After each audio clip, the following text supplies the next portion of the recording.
دون ولا يؤدي حقه المجتهدون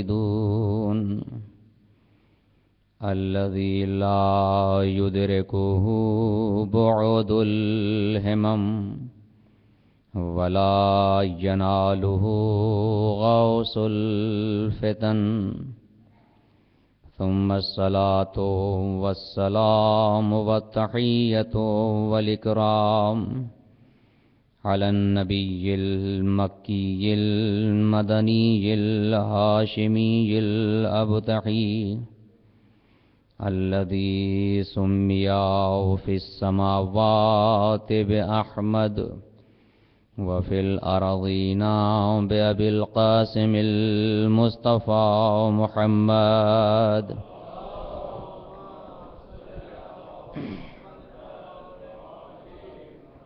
وعلى أهل بيته الأطيبين المعصومين لا سيما وارث الأنبياء قتيل الأدعياء سيد الشهداء أبي عبد الله الحسين وعلى أصحابه الذين صبروا بالبلاء اللهم لعن أول ظالم ظلم حق محمد وآل محمد وآخر تابع له على ذلك أما بعد فقد قال الله الحكيم في القرآن الكريم بسم الله الرحمن الرحيم وَلَقَدْ كَرَّمْنَا بَنِي آدَمَ وَحَمَلْنَاهُمْ فِي الْبَرِّ وَالْبَحْرِ وَرَزَقْنَاهُمْ مِنَ الطَّيِّبَاتِ وَفَضَّلْنَاهُمْ عَلَى كَثِيرٍ مِّمَّنْ خَلَقْنَا تَفْضِيلًا صلوات پڑھیں محمد و آلہ.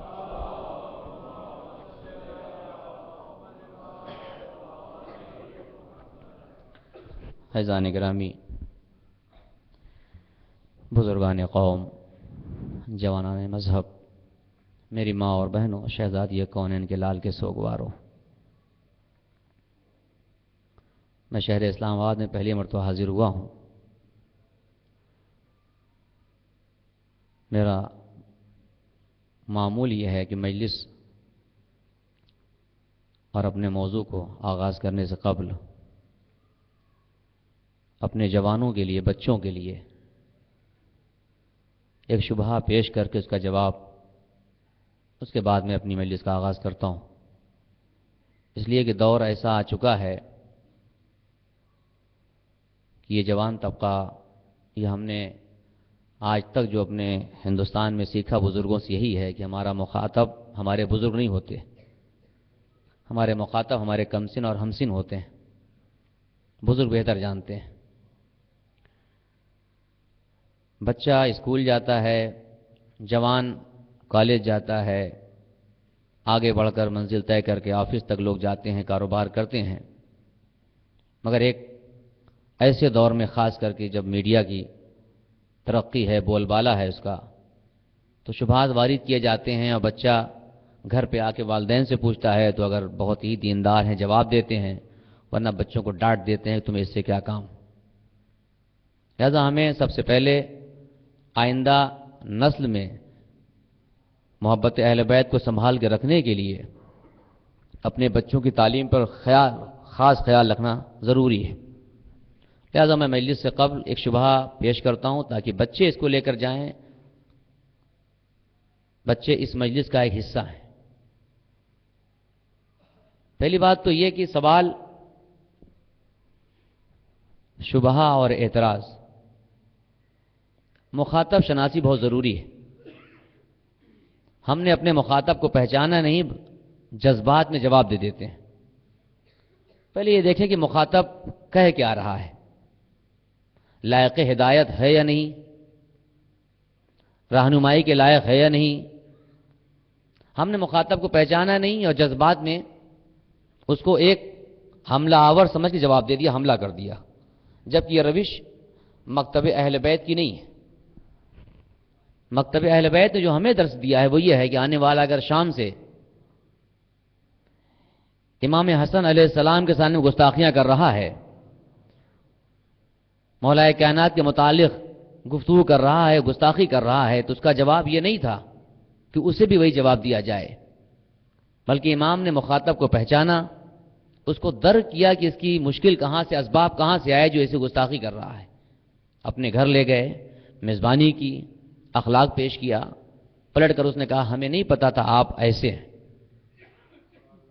تو مخاطب شناسی بہت ضروری ہے کہ ہم دیکھیں مخاطب ہمارا کسی مذہب سے ہو، آپ تو یہاں پر ہیں، ہم تو ہندوستان اور دیگر ممالک میں جو ہمارے مخاطب ہیں وہ مسلمان بھی نہیں ہوتے، شاید عیسائی ہو، شاید ہندو ہو، شاید دیگر مذہب کا، آنے والا آپ سے دیکھیں کہ یہ کہہ کیا رہا ہے، چاہتا کیا ہے، اس کو جواب اس کے لحاظ سے دیں۔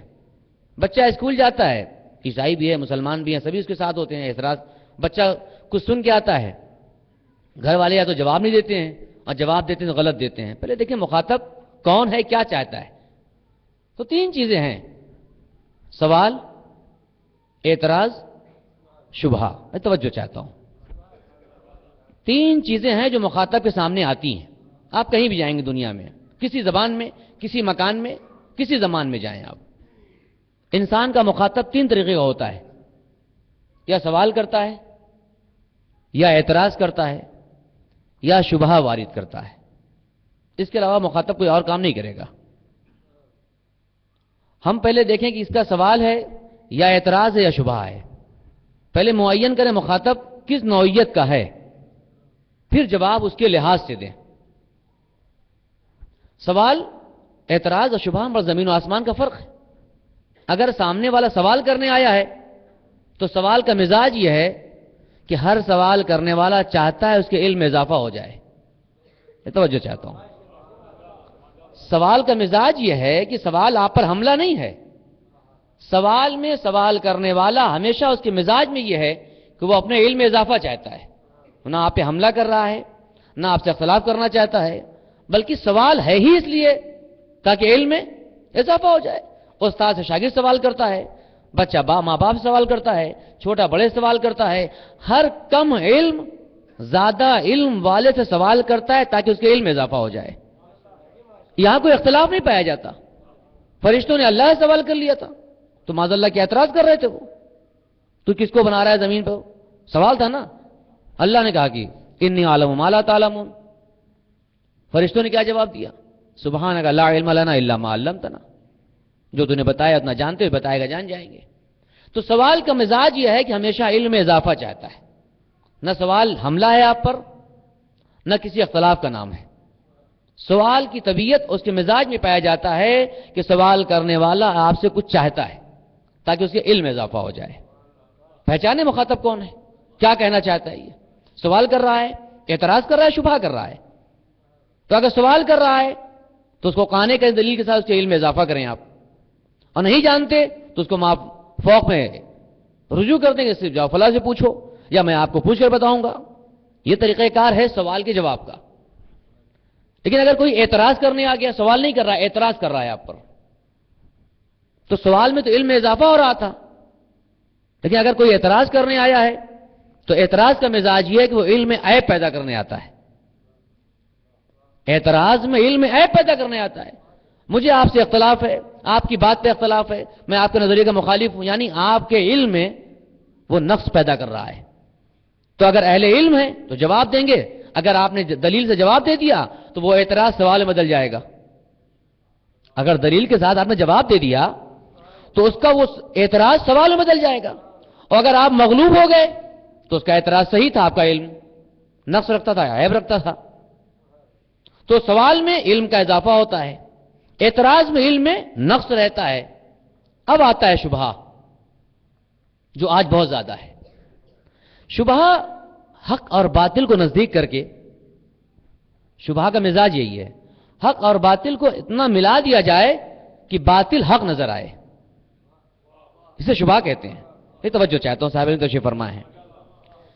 سوال میں علم میں اضافہ ہوگا، اعتراض میں علم میں عیب پیدا کرنا ہے، مگر شبہہ حق اور باطل کو اتنا نزدیک کر دیا جائے کہ باطل حق نظر آنے لگے، اسے کہتے ہیں شبہ، یعنی شباہت، حق سے شباہت کے لیے ایک باطل کو اس کی شبیہ بنا کر پیش کر دینا، ایسی بات کہنا کہ سامنے والا سمجھے یہ بات کہہ رہا حق ہے جبکہ اس کا مزاج باطل کا ہے، اسے کہتے ہیں شبہ۔ آج کے دور میں بچوں سے اسکول میں، کالج میں، تمام معاشرے میں جو ہو رہا ہے وہ شبہ ڈالا جاتا ہے، اور ہم دیکھیں گے مخاطب کون ہے، مخاطب کے لحاظ سے جواب دیں۔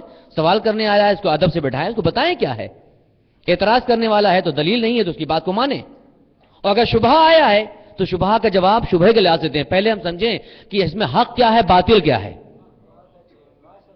شبہ میں حق اور باطل کو سمجھیں، کیا ملایا گیا ہے، کیا ڈالا گیا ہے۔ دیکھ کتنا دودھ خالی سے کتنا پانی ہے، اس کو الگ کر کے پھر دیکھیں شبہ کیا ہے، حق کیا ہے، باطل کیا ہے، اور پھر اس کے لحاظ سے باطل کو لے کر اس کو حق بنایا جائے تاکہ سمجھ میں آئے کہ غلط کام تھا، یہ شبہ ہوتا ہے۔ تو ہم اپنے مخاطب کو پہچانے عزیزوں کہ مخاطب کہنا کیا چاہتا ہے، سوال کرنے آیا ہے، اعتراض کرنے آیا ہے، شبہ کرنے آیا ہے۔ جواب اس کے لحاظ سے اپنے بچوں کو دے تاکہ بچہ جا کے جواب اپنے مخاطب کو پہچانے۔ وقت کم ہے، زیادہ گنجائش نہیں وقت میں۔ آپ دیکھیں کربلا کا اتنا عظیم حادثہ ہے، عصر عاشور سب شہید ہو گئے۔ میں توجہ چاہتا ہوں، آج ہماری لمحہ فکری ہمارے لیے ہے کہ ہم صرف اکثریت ہماری دعویٰ کرتی ہے ہم چاہنے والے امام حسین کے، مگر کاش ہر کربلا کے ہر لمحے کو درک کر لیا ہوتا ہم نے ان مجالس میں۔ سب شہید ہو گئے، جناب علی اکبر کی شہادت ہو چکی، جناب عباس کے بازو کٹ چکے، آخری شہید امام حسین نے جناب علی اکبر کو دے دیا۔ ساری شہادتوں کے بعد مظلوم کربلا مقتل میں آئے، خطبہ دیا، یہ توجہ چاہتا ہوں، خطبہ دیا کس کے سامنے؟ مخاطب کون ہے؟ مسلمان ہیں، نام کے مسلمان۔ مخاطب میں اکثر وہ ہیں جو قاتل ہیں اولاد امام حسین کے، بھی چند لمحے پہ قتل کیا انہوں نے۔ کیوں خطبہ دے رہے ہیں؟ کیا ضرورت ہے؟ پتہ ہے ان میں کوئی قاتل علی اکبر ہے، کوئی قاتل جناب عباس ہے، اتنے شہداء ہمارے اہل حرم قتل ہوئے، یہ سب قتل کرنے والے قاتل ہیں۔ جب مخاطب کا پتہ ہے مخاطب کون ہے تو ضرورت کیا پڑی خطبہ دینے کی؟ جب یقین ہے یہ سب قاتل ہیں، انہوں نے پانی بند کیا ہے، اہل حرم کو قتل کر دیا، صرف امام حسین آخری بچے ہیں، مگر خطبہ دیا مقتل میں، اور خطبہ دینے کے ساتھ ساتھ اپنے مخاطب کو پہچانا۔ مخاطب کو پہچانا، مخاطب کہنا کیا چاہتا ہے اس کو اس کے لحاظ سے جواب دیا۔ آخری خطبہ ہے، ایک شامی اٹھا، اس نے آ کر کہا کہ آپ جو خطبہ دے رہے ہیں آپ کے سب مارے گئے، آپ جو خطبہ دے رہے ہیں، توجہ چاہتا ہوں، دیکھیں سوال اعتراض شبہ کو پہچانے ہیں مخاطب کو۔ مظلوم کربلا نے آخری لمحات میں قبل الشہادت کوئی نہیں بچا ہے، وہ شامی کھڑا ہو گیا، اس نے کہا کہ آپ کے یہ گھر کا قول ہے، آپ کے نانا و بابا نے کہا ہے کہ جب معصوم کچھ کہتا ہے تو اس کی بات اثر کرتی ہے، جب معصوم کچھ کہتا ہے اس کی بات اثر کرتی ہے۔ تو کہنا کیا چاہا اس نے؟ سوال کیا اس نے؟ سوال نہیں کیا اس نے، اعتراض کیا؟ اعتراض بھی نہیں کیا اس نے شبہ ڈالا۔ یہ توجہ چاہتا ہوں، عصر عاشور ہے، مکتب امام حسین کو پہچانے کربلا کیا ہے؟ عصر عاشور ہے، سب شہید ہو گئے، بیٹے کا کلیجہ زخمی ہے، سینہ زخمی ہے، بھائی کا بازو جا چکا، ننھا اصغر ہاتھوں شہید ہو چکا۔ ساری شہادت دینے کے بعد مظلوم کربلا نے آخری خطبہ بھی دیا اور مخاطب کو پہچانا۔ اب وہ نہ سوال کر رہا ہے نہ اعتراض کر رہا ہے، وہ کہہ کیا رہا ہے کہ آپ کے گھر کی حدیث ہے، نانا اور بابا نے آپ کو کہا ہے کہ جب معصوم کہتا ہے اس کی بات اثر کرتی ہے، یہ ہے حق، یہ فقرہ حق ہے، صحیح بات ہے حدیث رسول کی کہ معصوم کی بات اثر کرتی ہے، مگر باطل کے لیے آیا، شبہ بنایا اس نے کہ اگر آپ معصوم ہیں تو آپ کی بات ہم پہ اثر کیوں نہیں کر رہی؟ توجہ چاہتا ہوں عزیزو، مقتل ہے، یہ عصر عاشور ہے، شبہ وارد کر رہا ہے، سوال نہیں کر رہا ہے، اعتراض نہیں کر رہا ہے۔ اس نے کلمۃ الحق یراد بها الباطل، بات حق ہے مگر ارادہ اس کا باطل کا ہے۔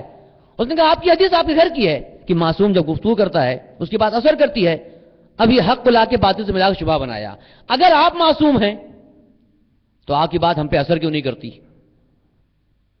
یہ ایک شبہ تھا جو آخری وقت کربلا میں مخاطب کر رہا ہے، نہ سوال ہے نہ اعتراض ہے، شبہ ہے۔ امام حسین مسکرائے، زخمی امام حسین، سارا گھر لٹانے والا حسین مخاطب کو پہچان رہا ہے. ایک جملہ کہا، مخاطب کو پہچانا کہ شبہ لے آیا ہے، حق اور باطل کو ملا کر باطل بنانا چاہتا ہے کہ معصوم اگر ہم ہوتے تو ہماری بات اثر کرتی، گویا آپ معصوم نہیں ہیں. امام حسین نے مسکرا کر ایک جملہ کہا، قد ملئت بطونکم من مال الحرام. اے فوج شام، تمہارے پیٹ کے اندر مال حرام ہے. مخاطب کو دیکھیں کیسے کربلا میں پہچانا گیا ہے. قد ملئت بطونکم مال الحرام، اے فوج شام تمہارے پیٹ میں مال حرام ہے. اور جہاں مال حرام ہوتا ہے وہاں نہ قرآن اثر کرتا ہے، نہ نبی کی بات اثر کرتی ہے، نہ امام کا اثر ہوتا ہے. حق اور اثر ہونے کے لیے شرط ہے کہ تمہارے وجود میں حرام نہ ہو. میں توجہ چاہتا ہوں. امام حسین نے کہا قد ملئت بطونکم من مال الحرام، تمہارے پیٹ میں مال حرام چلا گیا ہے. اور جہاں مال حرام ہوتا ہے وہاں نہ خدا کی بات اثر کرتی ہے، نہ قرآن اثر کرتا ہے، نہ نبی کا اثر ہے، نہ امام کا اثر ہے. یعنی خطا امام کی معذلہ نہیں، خطا تمہاری ہے. تم نے جو شبہ پیش کیا ہے شبہ غلط ہے، اس لیے کہ تم خود مال حرام کھا کے عزیزو. ایک جملہ آپ کے لمحے فکرہ کہتا چلوں کہ اے معصوم، امام حسین نے آخری وقت مقتل میں یہ بات ہے کہ اس بات کا اعلان کر دیا کہ حق بات کے اثر کے لیے، توجہ چاہتا ہوں، قیامت تک کا کلیہ دے رہے ہیں امام حسین کہ حق بات کے اثر کے لیے شرط ہے کہ وجود کے اندر مال حرام نہ ہو. نہیں مجلس اثر کرے گی، منبر اثر دے گا، نوحہ اثر دے گا، مرثیہ اثر، سب سے اثر پیدا ہوگا، مگر شرط ہے نہیں مگر شرط ہے کہ مال حرام نہ آنے پائے. اب نہ کہنا مجلس میں گئے تو کچھ نہ ملا، ملنے کے لائق سب تھا، تم میں لیاقت نہ تھی. اپنے وجود کو پاک کر کے آؤ، پھر مخاطب بنو، پھر منبر سے ملتا ہے، پھر فرش عزا سے ملتا ہے، پھر ماتم سے ملتا ہے، پھر مجلس سے ملتا ہے. اگر مال حرام موجود ہو، زبان پر غیبت ہو، کان میں گانے کی آواز ہے، آنکھیں نامحرم پر گئی ہیں، ہاتھ مال یتیم پر ہے، پیر غصبی زمین پہ چلے گئے ہیں، وجود میں حرام بھرا ہو، پھر مجلس لینے کی توقع یہ غلط ہے. جسے امام حسین نے آخری وقت بتا دیا، دیکھو اپنے وجود کو پاک کر کے آنا. ہماری بارگاہیں معتبر ہیں، مگر شرط ہے تم بھی معتبر بن کے آؤ. اعتبار لے کر آؤ گے تو یہ معتبر بارگاہیں دے دیں گی، اور اگر معتبر بن کے نہ آئے تو نبی کی بھی بارگاہ ہو، اگر اعتبار نہ ہو تو بیوی بھی باہر رہ جاتی ہے. اعتبار شرط ہے. وقت میں شبہ آج میں انشاءاللہ کل شبہ پیش کروں گا. میں نے چاہا آج سے مقدمہ اس کا پیش کر دوں کہ سوال اعتراض اور شبہ کا فرق کیا تھا کہ میرے بچے اس کو حفظ کر لیں، یاد کر لیں کہ اس میں فرق ہے. اپنے مخاطب کو پہچانے. مظلوم کربلا نے آخری وقت مخاطب کو پہچانا ہے، اس کے شبہ کا جواب اس کے لحاظ سے دیا.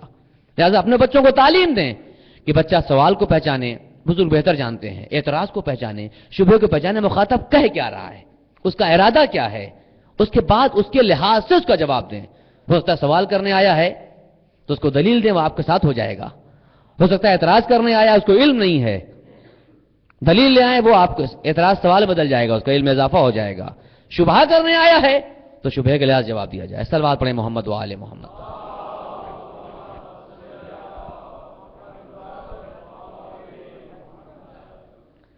پروردگار عالم قرآن کریم میں اعلان کر رہا ہے وَلَقَدْ كَرَّمْنَا بَنِي آدَمَ، ہم نے انسان کو مکرم بنا کر پیدا کیا، کرامت و عزت کے ساتھ دنیا میں بھیجا.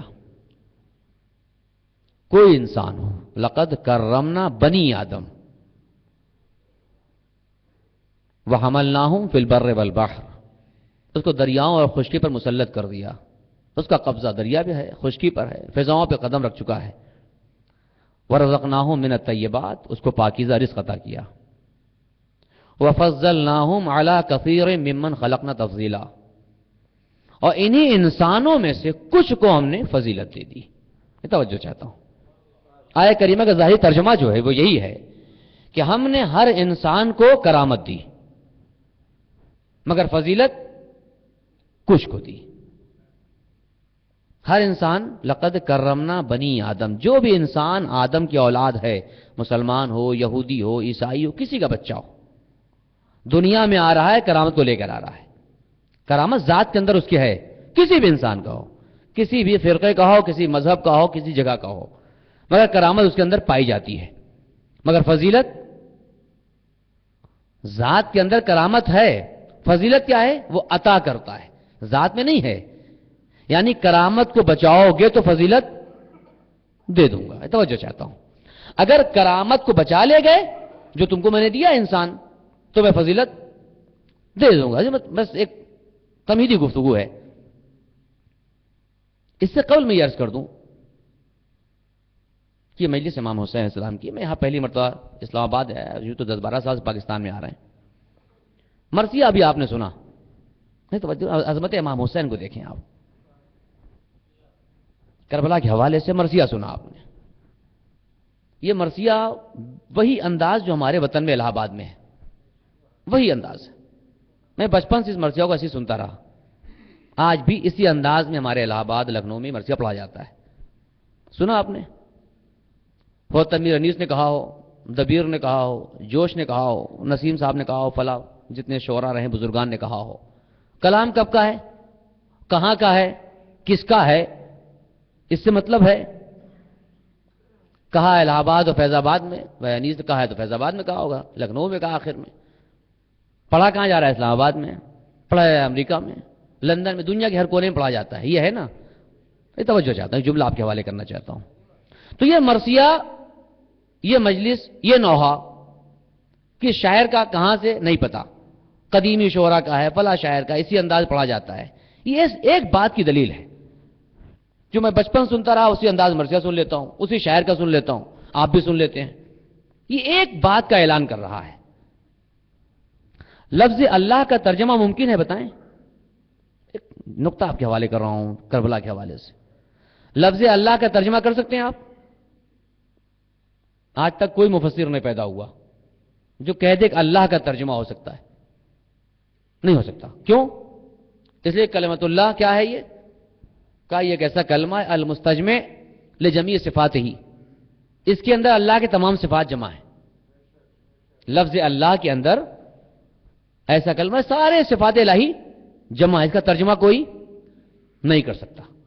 بقیہ صفات کا آپ ترجمہ کریں، بھئی اس میں ذات ہے یہ اللہ کا، اس کا واجب الوجود ترجمہ ممکن نہیں ہے. انگریز سے پوچھیں آپ مسلمان ہو؟ ہاں. اللہ کا ترجمہ کر لو. نہیں، اللہ کہنا ہے اس کو اللہ ہی زبان میں. سورہ پڑھو اللہ اسی زبان میں، عربی پڑھنا ہے نا. اس کا ترجمہ ممکن نہیں ہے. جتنے دنیا میں کافر مسلمان ہو جائے، عیسائی ہو جائے، کسی زبان کا ہو، کسی مکان کا ہو اور کسی زمان کا ہو، نہ زمان کی قید ہے، نہ مکان کی، نہ زبان کی. یہ توجہ چاہتا ہوں. نہ زبان، نہ مکان، نہ زبان. ہر مکان کا رہنے والا مکین، ہر زبان کا رہنے والا کسی زبان کا ہو، ہر زمانے کا رہنے والا زمان کا رہنے والا، اسے اللہ ہی کہنا ہوگا. ترجمہ میں کچھ نہیں کہہ سکتا. وہ اگر واجب ادا کرنا ہے اللہ ہی کہو، ترجمہ نہیں کر سکتے. اس میں نہ زمانے کی قید ہے، نہ مکان کی قید ہے اور نہ زبان کی قید ہے. کسی زبان سے تعلق ہو، کسی مکان سے تعلق ہو، کسی زمانے سے تعلق ہو، مگر اللہ کہنا پڑے گا. یہ کمال الہی ہے جس کا ترجمہ آپ نہیں کر سکتے. یہ کمال اللہ کا جو ہے، مختصر میں کرتا ہوں، یہ کمال ایسا ہے کہ جس کا ترجمہ ممکن نہیں ہے. آواز قدرت آئی جب میری راہ میں کوئی اٹھتا ہے. توجہ چاہتا ہوں. جب کوئی دین الہی کی محافظت کرتا ہے، جب کوئی اسلام کو بچاتا ہے، جب کوئی خدا کی راہ میں شہادت دیتا ہے، جب کوئی ایسی شہادت دے دیتا ہے کہ ایسے نہ ہوئی ہے نہ ہوگی، جب اس کمال پر میرا بندہ پہنچ جائے گا تو میں بھی انداز الہی دے دوں گا اس کو. میں توجہ چاہتا ہوں. جب میرا بندہ اس کمال پر پہنچ جائے گا کہ رضن بقضائے ہی کہے گا مصیبت کے بعد، جب اس کمال پر پہنچ جائے گا کہ مجھے خود کہنا پڑے گا راضیتم مرضیہ، پلٹ آؤ، تو جب اس کمال پر آ جاؤ گے تو صفات الہی کا مظہر بن جاؤ گے. جب اس کمال پر آ جاؤ گے تو انداز الہی ہو جائے گا. وہ الہی انداز کیا ہے؟ کہا نہ لفظ اللہ کا ترجمہ ممکن ہے، نہ لفظ حسین کا ترجمہ ممکن ہے. توجہ چاہتا ہوں. نہ اللہ کا ترجمہ ہوگا، نہ حسین کا ترجمہ ہوگا. جس طرح سے ہر مکان کا رہنے والا، ہر زبان کا رہنے والا، ہر زمان کا رہنے والا یا اللہ کہتا ہے، اسی طریقے سے ہر مکان کا رہنے والا، ہر زبان کا رہنے والا، ہر زمان کا رہنے والا یا حسین کہے گا. آج امریکہ میں یا حسین ہو رہا ہے، یہاں حسین ہو رہا ہے، وہاں حسین ہو رہا ہے، مرثیہ حسین میں کہا گیا الہ آباد میں، فیض آباد میں، پڑھا اسلام آباد میں جا رہا ہے۔ یہ اس بات کا اعلان ہے حسین اس لامحدود کے صفات کو بچانے والا ہے جس نے کمال حسین کو لامحدود کر دیا ہے۔ اب ساری کائنات میں یا حسین ہوگا، اب ساری کائنات میں یا حسین ہوگا۔ یہ صفات الہی کے مظہر ہیں، لہذا اس کا ترجمہ ممکن نہیں ہے۔ ہر زبان میں یا حسین کہنا ہوگا، ہر زبان میں یا حسین کہنا ہوگا۔ عیسائی یا حسین کہتا ہے، ہندو یا حسین کہتا ہے، مسلمان یا حسین کہتا ہے، بت پرست یا حسین کہتا ہے، ہر ایک یا حسین کہتا ہے۔ بلکہ جب حسین کہنے والے غیر مسلم آگے بڑھتے ہیں تو یہ کہتے نظر آتے ہیں حسین اس کمال کا نام ہے، ہو سکتا ہے ہم خدا کو نہ مانے، ہو سکتا ہے ہم رسول کو نہ مانے، ہو سکتا ہے ہم قرآن کو نہ مانے، لیکن جب انسانیت کو بچا لیا جاتا ہے تو وہ کہتا نظر آتا ہے یہ مانا مذہب اسلام سے ہم دور ہیں مولا۔ وہ ہندو کہتا نظر آتا ہے کہ یہ مانا مذہب اسلام سے ہم دور ہیں مولا، مگر ہم ہندوؤں میں آپ کا قاتل نہیں کوئی۔ وہ اس بات کا اعلان کرتا ہے کہ حسین اس کمال کا نام ہے جس میں توفیق چاہیے، مذہب نہیں چاہیے۔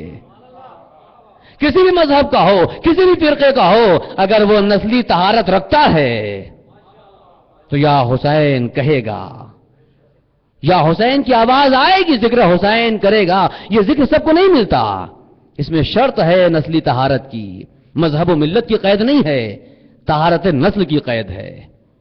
اس کے ساتھ آؤ، ذکر حسین ہوگا جس کو توفیق دے اللہ، مگر طہارت نسل شرط ہے۔ ہمارے ہاں فیض آباد میں مصرع تھا انڈیا میں، وسیقہ کالج میں، کہ ذکر شبیر کی توفیق خدا دیتا ہے۔ سب کو نہیں ہوتی توفیق۔ یہ مجلس، یہ ماتم جو ہم آئے ہیں یہاں آج بیٹھے ہیں ذکر اہل بیت کے لیے، یہ توفیق ہے۔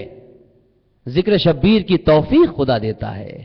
میرے برادر محترم کہتے ہیں کہ اس کو اللہ جہنم کی سزا دیتا ہے، اس کو اللہ جہنم کی سزا دیتا ہے جس کو مولا میرا نظروں سے گرا دیتا ہے۔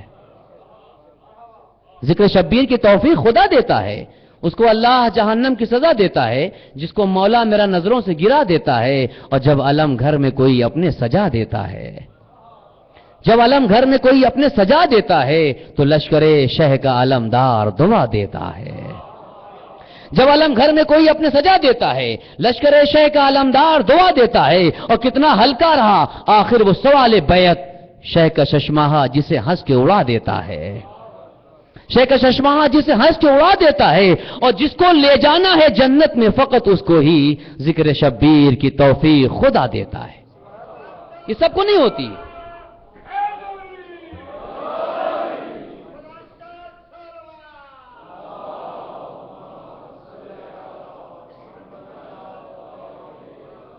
تو یہ ذکر وہ ذکر ہے جس کے لیے توفیق چاہیے، یہ حدود کا قائل نہیں ہے، مرض کا قائل نہیں ہے، دیواریں گرا دیا کرتا ہے ذکر حسین، محاذ ختم کر دیتا ہے ذکر حسین۔ یہ وہ ذکر ہے، نہ بارڈر ہے، نہ قید ہے، نہ مرض ہے، نہ دیوار ہے، سب کو توڑ کر چلتا ہے، آواز دیتا ہے۔ جو انسانیت کو بچاتا ہے اللہ اس کو سارے انسان پر غالب کر دیتا ہے۔ بچایا حسین نے انسانیت کو عزو، تو لقد کرمنا بنی آدم، ہم نے ہر ایک انسان کو پیدا کیا کرامت کے ساتھ، مسلمان کا بچہ ہو، یہودی کا بچہ ہو، عیسائی کا بچہ ہو، بت پرست کا بچہ ہو، کسی کا بچہ ہو، مگر وہ مکرم ہے، وہ کرامت والا ہے۔ کافر ہے وہ بچہ مجرم ہوتا ہے؟ کہیں بتائیں آپ، دنیا کی کوئی عدالت کورٹ یہ کہہ دے بچہ مجرم ہے؟ کیوں نہیں کہتا؟ معصوم کس نے بنایا؟ معاشرے نے، ماں باپ نے، سماج نے، کھانے پینے نے، ماں باپ کے عہدے نے، کس نے بنایا معصوم اس کو؟ یہی تو لقد کرمنا ہے۔ توجہ چاہتا ہوں، یہی تو لقد کرمنا ہے کہ بچہ آغوش میں ہوتا ہے چوم لیتے ہیں، نہ مذہب پوچھتے، نہ شجرہ پوچھتے ہیں، نہ خاندان، نہ ماں باپ۔ ہوا کیا؟ کیوں چوما آپ نے اس کو؟ پوچھا ہوتا کس کا بیٹا ہے، کہاں سے آیا ہے، ماں باپ کا تعلق کس مذہب سے ہے، کس فرقے سے ہے، شجرہ کیا ہے؟ کچھ نہیں پوچھا، چوم لیا۔ کیوں چوما آپ نے؟ کہا بچہ بے خطا ہوتا ہے، بچہ معصوم ہوتا ہے۔ معصوم بنایا کس نے؟ آپ نے۔ معاشرے نے، خاندان نے، شجرے نے نہیں. کس نے بنایا؟ کہا لقد کرمنا بنی آدم. میں جسے پیدا کرتا ہوں وہ معصوم نہیں لگتا ہے. توجہ چاہتا ہوں. میں بنا کر بے خطا پیدا کرتا ہوں. نہ دنیا کی عدالت مجرم بنا سکتی ہے، نہ کوئی معاشرہ مجرم بنا سکتا ہے. بچہ ہے معصوم، ہر دل عزیز ہوتا ہے، گلے سے لگا لیا جاتا ہے. اگر کوئی ظلم کرتا ہے زبانیں کھل جاتی ہیں. بچہ معصوم تھا، اس نے کیا کیا تھا؟ یعنی جس کو اللہ بنا کر بھیجتا ہے کرامت دے کر، وہ معصوم نظر آتا ہے. جسے اللہ کرامت دے کر پیدا کرتا ہے وہ معصوم نظر آتا ہے، اس میں خطا نظر نہیں آتی، وہ مجرم نہیں ہوتا ہے. اور جب تک بالغ نہ ہو جائے تب تک جرم نہیں ہوتا. اور جیسے ہی بالغ ہوا اب خاندان کا پتہ لگانا شروع کر دیا، مذہب کا پتہ لگانا شروع کر دیا. یہ کیا ہو گیا؟ ابھی تک تو اس کو آپ چوم رہے تھے، نہ شجرہ پوچھا نہ مذہب پوچھا. آج کیا ہو گیا؟ کہا بالغ ہو گیا. تو بالغ ہونا جرم ہے؟ توجہ چاہتا ہوں. بالغ ہونا کوئی جرم ہے کہ اب تک تو نہیں پوچھا، اور بچپن میں اس کو چومتے رہے. کہ لگے اس لیے بالغ ہونا ہم نے اس سے پوچھا کہ بالغ ہوتے ہی اس پر شریعت عائد ہو جاتی ہے. یہ واجب، یہ حرام، یہ مکروہ، یہ کام، یہ ساری چیزیں آ گئیں. یعنی کیا ہو گیا؟ واجب حرام ہے کیا؟ کہا کرامت کو بچانے کا ذریعہ ہے. توجہ چاہتا ہوں، توجہ چاہتا ہوں. یہ ہے کیا؟ کہا لقد کرمنا بنی آدم. ہم نے انسان کو مکرم بنا کر پیدا کیا تھا. جب تک بالغ نہیں ہوا تھا ہر دل عزیز تھا، نہ مذہب کا نام تھا، نہ شجرے کا کام تھا، نہ گھر والوں کا کام تھا. سب معصوم سمجھ رہے تھے، عدالت مجھے نہیں سمجھتی تھی، معاشرہ اچھا سمجھتا تھا، دل عزیز بن گیا. جیسے ہی بالغ ہوا، کہاں سے آئے ہو، کس کے بیٹے ہو، کیا مذہب ہے، کیا فرقہ ہے، نجیس ہے، حرام ہے، واجب ہے، مکروہ ہے، مستحب، یہ کیوں آ گیا؟ کہا اب کرامت کو بچانے کا مرحلہ ہے. ایک جملہ آپ کے حوالے کر رہا ہوں. یہ کیا ہو گیا؟ کہا یاد رکھنا، اللہ نے کہا لقد کرمنا بنی آدم. ہم نے تمہیں مکرم بنا کر پیدا کیا تھا. مکرم بنا کر پیدا کرنا یہ عہدہ الہی ہے، یہ منصب الہی ہے. منصب کا ملنا آسان ہوتا ہے، بچا کر لے کر چلنا مشکل ہوتا ہے.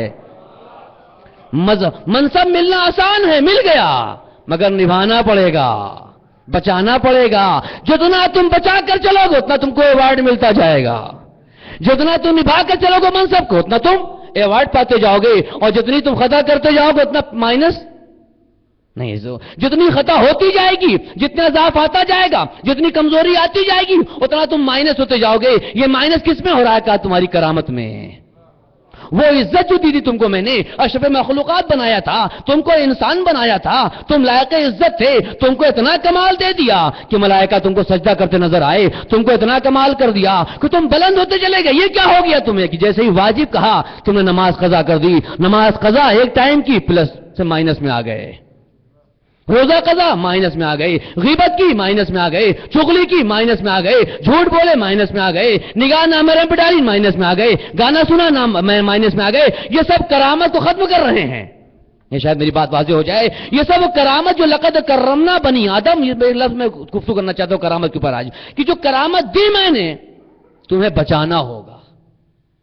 بچاؤ گے تو فضیلت دے دوں گا، مگر بچا کر دکھاؤ. بچا کر دکھاؤ. تم انسان ہو. تمہیں 3 کمال دیا خلقت کے موقع، کسی کو نہیں دیا دنیا میں، کسی مخلوق کو نہ جو تم کو دیا. 3 کمال اللہ نے عطا کیا انسان کو. ان تینوں کا نتیجہ ہے کرامت. خلقت آدم کے موقع پہ 3 کمال اللہ نے دیا انسان کو، اور یہ 3 کا خلاصہ کرامت کہتے ہیں. اللہ نے قرآن میں آواز دی فَإِذَا سَوَّيْتُهُ، جب میں آدم کا جسم تیار کر لوں، ہونا کیا ہے؟ وَنَفَخْتُ فِيهِ مِن رُوحِي، میں اپنی روح اس میں توجہ چاہتا ہوں. کمال انسان کہاں سے کرامت کے لائق بنائیے؟ سب کی طرح مخلوق ہے، جیسے چرند و پرند حیوانات پیدا یہ بھی ہوا ہے، مگر کیسے کرامت کے لائق بنا؟ کہا کہ خلقت بیدیا، میں نے اپنے ہاتھوں سے بنایا ہے. اس میں کہا انسان کو اپنے ہاتھوں سے بنایا ہے، لہذا لائق احترام کرامت رکھتا ہے. نفخت فیہ من روحی، اپنی روح ڈال دی. قرآن نے کہا نفخت فیہ من روحی فقعوا لہ ساجدین، اے فرشتوں جب میں اپنی روح ڈال دوں سب کے سب سجدہ کر جانا. تو اس کا کمال یہ میرے ہاتھ سے بنا ہے. اس کا کمال یہ کہ میں نے اپنی روح اس کے اندر ڈالی ہے. اس کا کمال یہ فقعوا لہ ساجدین، سب کے سب اس کا سجدہ، ملائکہ کا مسجود ہے. یہ ملائکہ نے سجدہ کیا ہے. وَعَلَّمَ آدَمَ الْأَسْمَاءَ كُلَّهَا، اس کا کمال یہ ہے کہ اس کو تعلیم اللہ نے دی ہے. توجہ چاہتا ہوں، کرامت کا خلاصہ اللہ کے ہاتھوں سے بنا ہے، روح الہی اس کے اندر ہے، مسجود ملائکہ یہ ہے، اللہ نے اس کو تعلیم دی ہے۔ جب یہ سب جمع ہو گئے کہا لقد کرمنا بنی آدم، لقد کرمنا بنی آدم، اس کے اندر کرامت ہے، عزت ہے۔ کیوں عزت ہے؟ روح میری ہے، بنایا ہاتھوں سے ہے، مسجود ملائکہ ہے، ہم نے تعلیم دی ہے، اب اس کو بچانا تمہارا کام ہے۔ جب میری کرامت تھی تم معصوم نظر آ رہے تھے، جب تک میری کرامت بچی رہی تم معصوم نظر آئے، کوئی دنیا کی کورٹ تم کو مجرم نہیں کہہ سکی۔ جیسے ہی بالغ ہوئے اب وہ کرامت کو بچانے کا مسئلہ ہے، دے دیا میں نے تمہیں ذات کے اندر، بچاؤ گے فضیلت پاؤ گے، گھٹتی جائے گی کرامت پست ہوتے جاؤ گے تم۔ یہ توجہ چاہتا ہوں، تمہاری کرامت بچانا تمہارا کام ہے، عہدہ میں نے دیا، بچاؤ تم، عہدہ میرا ہے۔ لہذا انسان کے متعلق 3 طرح کا دھوکہ ہوا ہے دنیا میں، خلقت سے لے کے اب تک۔ پہلا دھوکہ فرشتوں کو ہوا، کس کو بنا رہا ہے؟ خورزی کر کے کا فرشتوں نے کہا تھا، اللہ نے کہا جو میں جانتا ہوں تم نہیں جانتے ہو، خاموش ہو گئے، باادب تھے، سوال کیا تھا، اعتراض نہیں کیا تھا۔ سوال کا مزاج ہوتا ہے علم اضافہ، سوال کا مزاج علم اضافہ ہے۔ فرشتوں نے سوال کیا، اللہ نے کہا انی عالم ما لا تعلم، انہوں نے کیا کہا؟ سبحانک، تو پاک و متبرک ہے، لا علم لنا الا ما علمتنا۔ سوال کیا، بتا دے گا، جان جائیں گے، جتنا بتایا اتنا جانتے ہیں، یہ سوال کا مزاج تھا۔ ایک دھوکہ فرشتوں کو ہوا، دوسرا کس کو ہوا؟ جسے سب جانتے ہیں، ابلیس کو، اس کو بنا رہا ہے۔ جو ارادہ الہی میں انسان تھا، میں توجہ چاہتا ہوں، اور جس کو فرشتے اور ابلیس دیکھ رہے تھے وہ کچھ اور تھا۔ اللہ نے کہا نہیں علم، فرشتہ بھی مخالف، اس نے کہا پروردگار کس کو بنا رہا ہے، فساد کرے گا یہ، سوال کیا اس نے اس کے متعلق، اس کو دھوکہ ہو گیا۔ ابلیس کو بھی دھوکہ ہوا، آج بھی ابلیس کہتا ہے کہ مجھ سے آگے ہے یہ، تو یہ انسان مجھ سے آگے نکل گیا۔ اور تیسرا دھوکہ انسان کو انسان سے ہو رہا ہے، آج تک ہو رہا ہے، بتائیں ہے کہ نہیں دھوکہ انسان کو؟ آپ اسی معاشرے میں چلے جائیں، بھائی کو بھائی پہ کتنا اعتبار ہے بتائیں، دوست کو دوست پہ کتنا اعتبار ہے؟ یعنی دھوکہ ہے، اس کو ڈر لگتا ہے کچھ، یہ طبیعت انسان میں سوچتا ہے کچھ کر سکتا ہے غلط بھی، یہ راز بتاتا نہیں، دوری کرتا ہے، احتیاط کرتا ہے۔ کیا ہے؟ کہا اس کا مطلب یہ کہ اس کو دھوکہ اس سے ہوتا رہتا ہے، لہذا یہ احتیاط کر رہا ہے۔ تو انسان سے انسان کو دھوکہ ہو رہا ہے، اس کو خلقت انسان سے ہی سمجھ میں آ گیا کہ انسان فساد کرے گا۔ مجھے توجہ چاہتا ہوں عزیزو، اللہ نے کہا میں نے کرامت دی ہے، اب انسان کو انسان سمجھے کہ میں تمہید کر رہا ہوں، کل کے لیے پیش کر رہا ہوں، انسان کو انسان سمجھے کیسے؟ تو اگر فلسفی نگاہ میں جائیں، آپ عقلی دلیل لے آئیں، تو کہتے ہیں انسان کو اگر سمجھنا انسان ہے تو 2 چیزیں اس کے اندر ہونی چاہیے، 2 میں سے 1 چیز ہونی چاہیے، تو انسان سمجھ میں آئے گا۔ انسان یا مؤثر ہوتا ہے یا متاثر کرتا ہے، توجہ عزیزو، انسان اگر سمجھنا انسان ہے یہ، تو 2 میں سے 1 کمال دیکھو اس کے ساتھ ہوگا، یا وہ مؤثر ہوگا یا وہ متاثر کرے گا، تب وہ انسان ہے۔ یا اثر پذیر ہوگا یا اثر گزار ہوگا، یا اثر ڈال رہا ہوگا یا اثر لے رہا ہوگا، یا مؤثر ہوگا یا متاثر ہوگا، اسے انسان کہتے ہیں۔ کسی بھی شاگرد اور استاد میں رابطہ تب قائم ہوتا ہے کہ شاگرد اور استاد سے متاثر ہو تو شاگرد کہلائے گا۔ میں توجہ چاہتا ہوں، شاگرد اپنے استاد سے متاثر ہو تو شاگرد کہلائے گا، استاد شاگرد پر مؤثر ہو تو استاد کہلائے گا۔ اگر وہ مؤثر نہ ہو تو استاد نہیں، اور اگر یہ متاثر نہ ہو تو شاگرد نہیں، ہے نہیں رابطہ، تو انسان کیا ہے؟ انسان یا مؤثر ہے یا متاثر، یہ دونوں سفر ساتھ چلتا ہے، ایک موقع پہ مؤثر، ایک موقع پہ متاثر ہے، لیتا بھی ہے دیتا بھی ہے، یہی تو ہے نا، انسان یہی ہے، لیتا بھی ہے دیتا بھی ہے، مؤثر بھی ہے متاثر بھی ہے، یعنی متاثر ہو کے لیتا ہے، مؤثر بنتا ہے دیتا ہے، اثر ڈالتا ہے۔ توجہ چاہتا عزیزو، تو انسان وہ ہے جو اثر پذیر ہو یا اثر گزار ہو۔ کرامت کو بچانا ہے، توجہ چاہتا ہوں، کرامت کو بچانے کے لیے اسے ایک کام کرنا ہے کہ وہ اللہ کی روح، وہ مسجود ملائکہ، وہ علم الہی جو اللہ نے اس کو دیا ہے، اس کے ذریعے یا وہ مؤثر ہو یا متاثر ہو۔ اگر ایسا نہ ہوا تو مولا کائنات ارشاد فرماتے ہیں ذالک میت الاحیاء، یہ اکثر زندہ لاشیں ہیں جنہیں دیکھ رہے ہو تم۔ مولا کائنات فرماتے ہیں مولا یہ کیا ہے؟ یہ گناہ کر رہا ہے، اس کی کرامت چلی گئی ہے، یہ برائی کرتا ہے، یہ قاتل ہے، یہ فسادی ہے۔ مولا کائنات نے فرمایا میت الاحیاء، یہ زندہ لاشیں گھوم رہی ہیں، تم ان کو انسان سمجھتے ہو؟ نہیں، یہ کرامت کو کھو بیٹھے ہیں، یہ سب زندہ لاشیں ہیں۔ تو زندہ لاش وہ ہے جو بشکل انسان مگر انسان نہیں ہے. انسان کون ہے؟ جو یا مؤثر ہو یا متاثر کرے. یا متاثر ہو یا مؤثر ہو تب وہ انسان ہے. اگر اثر نہ آئے سامنے، نہیں، میں ایک لفظ آپ کے حوالے کرنا چاہتا ہوں. ہر موجود دنیا میں جو وجود رکھتا ہے، ہر چیز جو وجود رکھتی ہو، یہ کب سمجھ میں آئے گی آپ کو؟ کسی چیز کا وجود لے لیں، یہ مائک، یہ جگہ، یہ چلنا پھرنا، یہ سارے جو وجود ہیں، یہ ملائکہ، یہ دنیا، یہ چرند و پرند، یہ ساری چیزیں کب آپ کو اس کا وجود سمجھ میں آئے گا؟ توجہ چاہتا عزیزو، اس کا وجود کب سمجھ میں آئے گا آپ کو؟ جب یہ مؤثر ہو، آپ کو متاثر کریں. یعنی جب تک اس کا اثر سامنے نہیں آتا وجود سمجھ میں. توجہ چاہتا ہوں، شاید میری بات واضح ہو. کسی بھی وجود کا اس کی موجودیت تب سمجھ میں آئی جب اس کا اثر ہو. اگر درخت ہے تو سایہ دے گا، اثر دکھائے اپنا. اگر درخت ہے تو پھل دے گا. اگر انسان ہے تو نتیجہ اثر دکھائے اپنا، تو سمجھ میں آئے گا اس کا وجود ہے. اگر یہ مائک ہے تو اس کو اپنے وجود کو ثابت کرنے کے لیے میری بات کو منتقل کرنا ضروری ہے، ورنہ اس کی موجودیت خطرے میں ہے. اس کا وجود جب اثر دکھاتا ہے، بات کو منتقل کرتا ہے، تو یہ اپنے وجود کو ثابت کرتا ہے کہ میں موجود ہوں، اپنا کام انجام. توجہ چاہتا ہوں، شاید میری بات واضح ہو. اپنا کام انجام دے رہا ہوں، مؤثر ہوں، میں متاثر ہو کر مؤثر ہو رہا ہوں. اپنا وجود ثابت کرنے کے لیے ضروری ہے کہ اثر دکھائے. یعنی ہر وجود اثر دکھاتا ہے اپنے منشأ اثر کے مطابق. نہیں، شاید میری بات واضح ہو. ہر وجود اپنا اثر دکھائے گا اپنے منشأ اثر کے مطابق. اگر کوئی چیز اپنے منشأ اثر سے ہٹ جائے تو اس کی خلقت میں شک ہے. اگر کوئی چیز اپنے منشأ اثر سے ہٹ جائے تو اس کی خلقت میں انشاءاللہ اس پہ گفتگو کل کروں گا کہ اگر کوئی وجود اپنا اثر نہ دکھائے تو وہ اپنے منشأ اثر سے ہٹ گیا. اگر پانی پیاس نہ بجھائے، توجہ چاہتا ہوں عزیزو، پانی کا منشأ اثر پیاس کو بجھانا ہے. اگر کوئی کہے پانی سے دیوار بنائی جائے گی، یہی کہا جائے گا خلاف منشأ اثر کام ہے. اس کا منشأ اثر یہ ہے کہ یہ اپنا اثر دکھائے، پیاس کو بجھا دے. یہی ہے اس کا اثر نا. تو ہر وجود اپنا اثر دکھائے تو اس کی موجودیت سمجھ میں آتی ہے. اس کا وجود سمجھ میں آئے گا جب وہ اپنا اثر دکھائے. تو ہر وجود کا اثر اس کی موجودیت کو ثابت کرتا ہے. مجلس کیا ہے؟ ایک وجود ہے نا. نہیں، توجہ چاہتا ہوں. فرش ازا کیا ہے؟ ایک وجود ہے نا.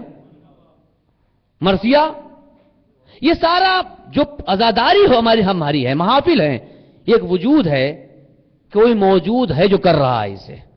نہیں، میں آپ کو آخری جملہ آپ کے حوالے کرنا چاہتا ہوں.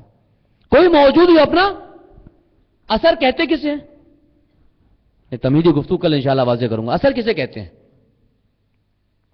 میرے بچے بتائیں جو ہمارے ہمسین ہیں، اثر کا مطلب کیا ہے؟ مفاتی پڑھتے ہیں، دعائیں پڑھتے ہیں. دعائے معصور دیکھا ہوگا لکھا ہے، دعائے معصور. اس کا مطلب کیا ہے؟ ایسا نہیں مفاتی کھولے ادھر گزر جائیں. دعائے معصور، توفت العوام لیا آپ نے، لکھا ہے دعائے معصور. اس کا مطلب کیا ہے؟ دعائے معصور کا مطلب کیا ہے؟ اثر کہتے ہیں نشانی کو. میں توجہ چاہتا ہوں. اثر کہتے ہیں نشانی کو. اپنے بعد کوئی کچھ چھوڑ کر چلا جائے اسے کہتے ہیں اثر. نہیں، شاید اپنے بعد کوئی کچھ چھوڑ کر چلا جائے تو کہتے ہیں اثر. اسی کی جمع ہے آثار، اسی سے بنا ہے معصور. یعنی یہ وہ کلمات ہیں جس کو ایک معصوم چھوڑ کر گیا ہے. یہ وہ کلمات ہیں جو زبان معصوم سے ادا ہوئے تو دعائے معصور، زیارت معصور کہلائے. یعنی یہ اثر کس کا ہے؟ ایک معصوم کا ہے جو چھوڑ کر ہمارے درمیان گیا ہے. توجہ چاہتا ہوں بچوں کے لیے. دعائے معصور یعنی یہ ایک اثر ہے کسی معصوم کا، لہذا معتبر ہے. کیوں؟ اس لیے یہ اثر ہے ایک معصوم کا. اثر معصوم کا معتبر ہے تو دعائے معصور کہلایا. تو اثر کہتے ہیں نشانی کو. آپ ساحل پر جائیں، توجہ چاہتا ہوں مجلس کے حوالے سے آخری فقرہ. آپ ساحل پر جائیں، اس قدم کا نشان نظر آئے گا آپ کو. یہ کیا ہے؟ یہ نشان ہے نا جو اس بات کی ترجمانی کر رہا ہے کہ کوئی یہاں سے گزرا ہے جو اپنا اثر. توجہ چاہتا ہوں، شاید میری بات واضح ہو. ساحل سے گزر رہے ہیں، قدم کا نشان پڑا ہوا ہے. یہ اس بات کا اعلان کر رہا ہے میں اثر ہوں، نشانی ہوں، جو مجھے کوئی چھوڑ کر چلا گیا ہے۔ آپ پہنچے، آپ نے اسی قدم پہ اپنے قدم رکھ دیے، ہوا کیا؟ پہلے والا اثر نہیں، آپ کو میں کہیں کربلا لے چلا، توجہ چاہتا ہوں، آپ نے قدم رکھا، پہلے والے کا نشان مٹ گیا، آپ بھی چلے گئے۔ اب جو بعد والا آیا اس نے کہا کوئی اپنا اثر چھوڑ کر گیا ہے، نشانی چھوڑ کے، اس کو اثر کہتے ہیں نا، مؤثر متاثر ہونا، اثر لینا، وجود اپنی موجودیت کو ثابت کرنے، اثر دکھائے۔ تو جو چھوڑ کر گیا یہ موجود ہے، بتا رہا ہے کوئی وجود تھا جو اپنا موجودیت کے لیے اثر چھوڑ کر گیا ہے۔ مگر اس اثر کی ایک مشکل یہ ہے کہ بعد والا آتا ہے اس کو مٹا دیا کرتا ہے۔ توجہ چاہتا ہوں، بعد والا آتا ہے اس کو مٹا دیتا ہے۔ نہ اس میں اپنے آپ کو بچانے کی صلاحیت ہے، نہ اپنے مٹانے والے کو مٹانے کی صلاحیت ہے، نہ قریب آنے والے کو فائدہ پہنچا سکتا ہے، مگر ہے اثر۔ اثر ایک ایسا بھی دنیا میں دکھائی پڑتا ہے جو نہ خود کو بچا سکتا ہے، مٹ جاتا ہے، اور نہ اپنے مٹانے والے کو کچھ بگاڑ سکتا ہے، نہ اپنی بقا کا ضامن، نہ مٹانے والے کو کچھ بگاڑ سکتا ہے، اور کوئی آگے کچھ مانگے نہ کچھ دے سکتا ہے۔ کیوں؟ کہا یہ اثر بے اثر ہوتا ہے۔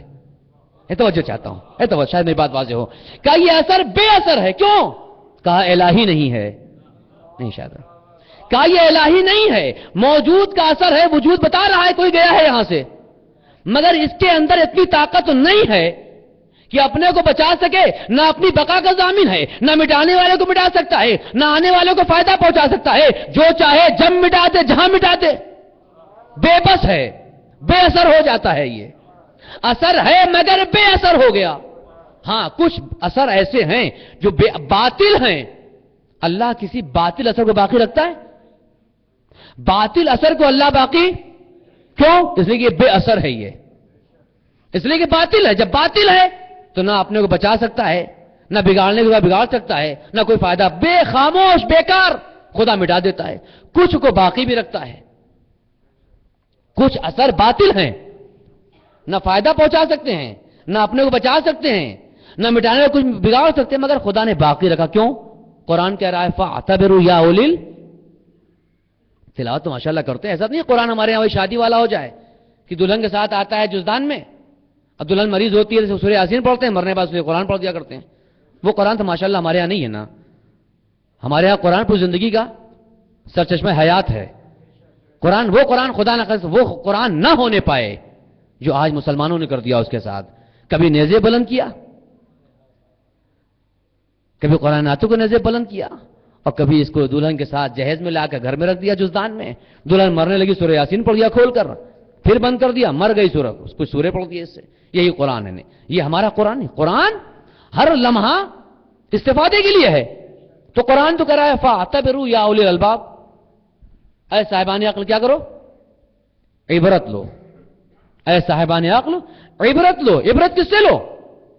یہ جو باطل آثار ہیں چھوڑا ہے ہم نے، کہیں فرعون کا اثر باقی رکھا ہے، کہیں نمرود کا، کہیں ظالم کا، یہ اثر اس لیے باقی رکھا ہے کہ اس میں ایسا نہیں ہے کہ اپنے کو بچانے کی صلاحیت ہے، دوسروں کو مٹانے کی صلاحیت ہے، فائدہ پہنچائی نہیں، ہم نے رکھا ہے فَاعْتَبِرُوا يَا أُولِي الْأَلْبَابِ، کچھ کو بچایا ہے کہ تم عبرت لو۔ نہ بچانے کی صلاحیت ہے، نہ مٹانے کی صلاحیت ہے، نہ فائدہ دینے کی، مگر باقی رکھا ہے تاکہ تم عبرت لو۔ تم عبرت لو۔ عبرت کیا ہے؟ دیکھنے کے بعد یہ سمجھو کہ جو اس نے کیا ہے تم نہ کرنا، وہی اس کا انجام تمہارا بھی ہوگا۔ اسے عبرت کہتے ہیں، اور یہی فرق ہے عبرت اور تماشا میں۔ عبرت کہتے ہیں کسی کے انجام کو دیکھ کر سبق لینا، جس کو خود نہ کرو، اور تماشا کہتے ہیں کسی کے انجام کو دیکھ کے اسے سبق نہ لینا۔ یہ تماشا ہے، دیکھے چلے گئے، کوئی درس نہ لیا، تماشا کیا، اور اگر دیکھ کر درس لے لیا تو عبرت لے لیا۔ یہ فرق عبرت اور تماشا کے لیے ہے کہ عبرت لو فَاعْتَبِرُوا يَا أُولِي الْأَلْبَابِ، اے صاحبان عقل اور عبرت لو ان سے۔ مگر یہ وہ آثار باطل ہیں جن میں نہ بچانے کی صلاحیت ہے، موجود کا اثر ہے۔ یہ ایک وجود تھا جس کی موجودیت نے اپنا اثر چھوڑا ہے، مگر باطل اثر ہے، نہ خود کو بچا سکتا ہے، نہ فائدہ پہنچا سکتا ہے، نہ مٹانے والے کو مٹا سکتا ہے، مگر کچھ اثر الہی ہوتے ہیں۔ آخری فقرہ سے آپ کے حوالے کر رہا ہوں، اہل اسلام آباد کے سماعت کے حوالے کر رہا ہوں یہ، مگر کچھ آثار ایسے اثر ہوتے ہیں جو الہی ہوتے ہیں، جن کا کمال کیا ہے؟ خود کو بچانے کی صلاحیت ہے، مٹانے والوں کو مٹانے کی صلاحیت ہے،